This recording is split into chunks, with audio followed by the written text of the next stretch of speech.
Nepal, the birthplace of Buddhism.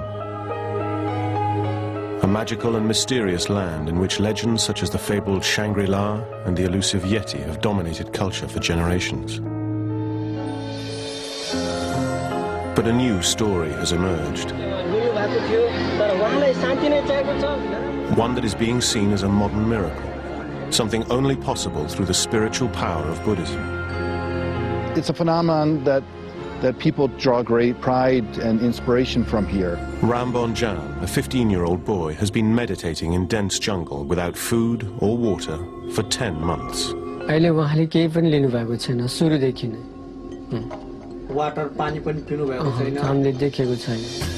Many suggest he is a physiological and cognitive freak, with such immense power of mind over matter that it could change the way we look at modern science and medicine forever. If he's truly gone without food and water, it's difficult to explain on a purely scientific basis, so you'd have to bring in spirituality in here. As millions of pilgrims flock to the site, we'll explore the truth. To see that in the middle of Nepal, in the middle of all the crowds around, that's very, very special and very questioning, of course. Is he the second coming, Buddha reincarnate? Or is this something far more sinister? An elaborate hoax in which a young boy is being starved to death before our very eyes for profit.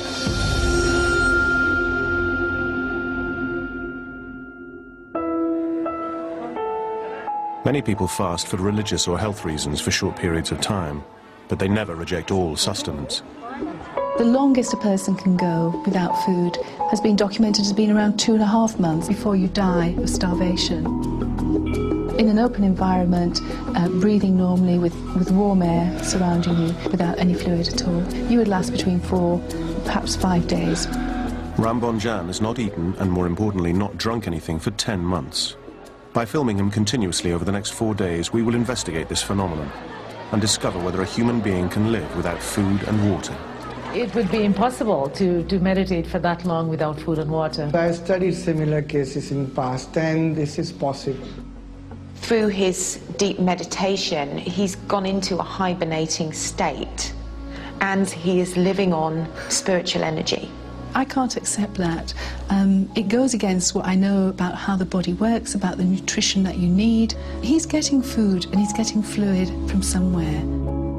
Ram has never been scientifically tested. He sits undisturbed as millions watch his every move.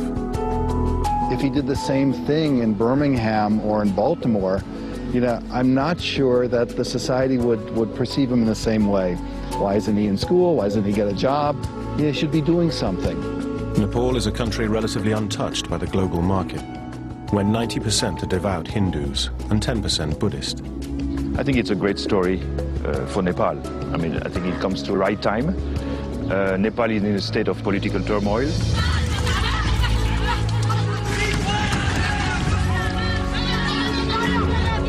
So I think it's very interesting that all of a sudden there is this birth of a myth in front of our eyes, just starting.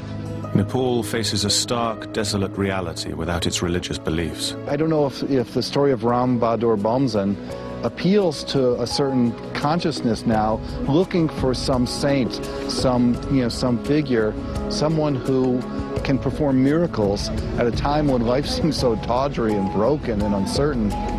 As science progresses, it's pushing God further and further out. And where science hasn't yet encroached, you will find God. Ram began meditating in May 2005. By November, the remarkable story hits the press worldwide. Newspapers claim fake. Government officials say that the boy's local supporters have received around £4,000 in donations.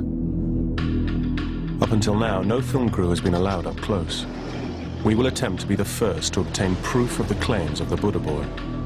With fierce loyalty, his followers hide him at certain times of the day.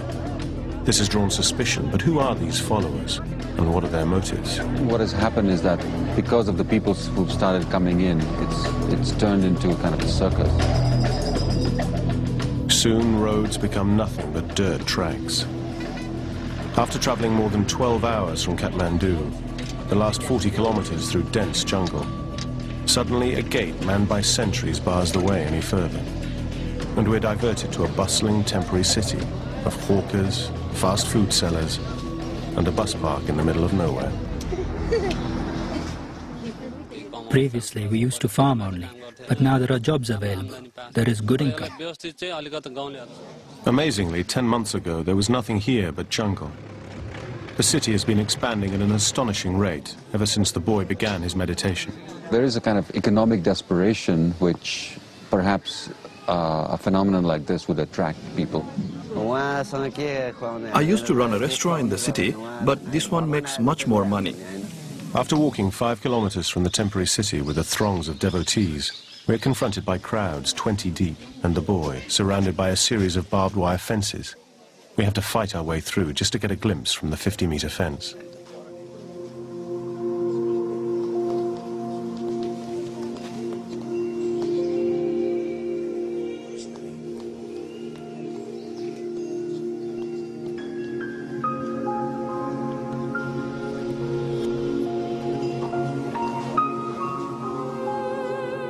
People have come from far and wide. Many have walked for days. Some give offerings, others pray, or give donations. We need to get closer than the fence is allowing us, and soon realize that Ram's eldest brother is running the site. Granjaji Bonjam leads the committee, an 18-strong self-appointed group set up to protect the boy's welfare, and it will be his decision if we are allowed to film. Today I'm busy. Maybe tomorrow is a good day. Finally, he lets us film inside the 50-meter boundary.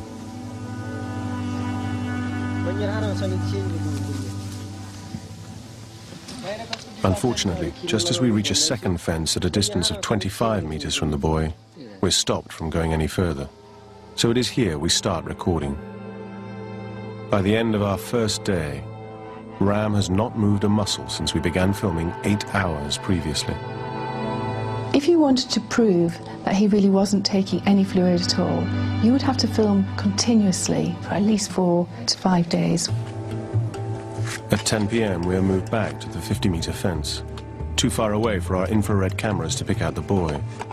Without water, even under reasonably good conditions, you're talking about lasting no more than about 4 days. He's trapped behind a gate padlocked by the brother. He has the only key. It is the only access in or out. By staying at the site and continually filming, we hope to find some clues to support Buddha Boy's remarkable claim. In Nepal, Ram Bonjan, a 15-year-old boy, has been meditating in a hollow of a tree for 10 months. He plans to continue for 6 years. I do know of a case of a medical student who did survive without food for something like 43 days, but he was able to survive on snow. So far, his supporters claim he has not eaten or drunk anything.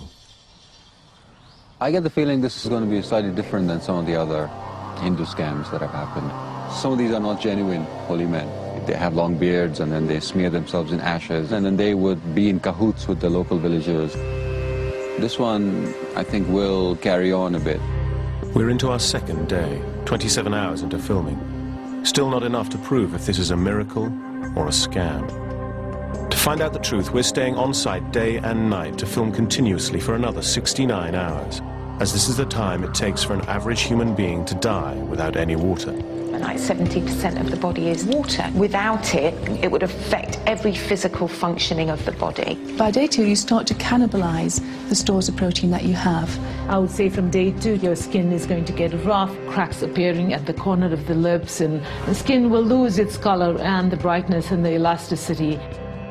So far, we have not seen any of these physical changes in the boy's appearance. He is surviving on nourishment. The question is, what kind of nourishment? We can't, as Westerners, tap into using spiritual force and spiritual energy for nourishment. That's the key here.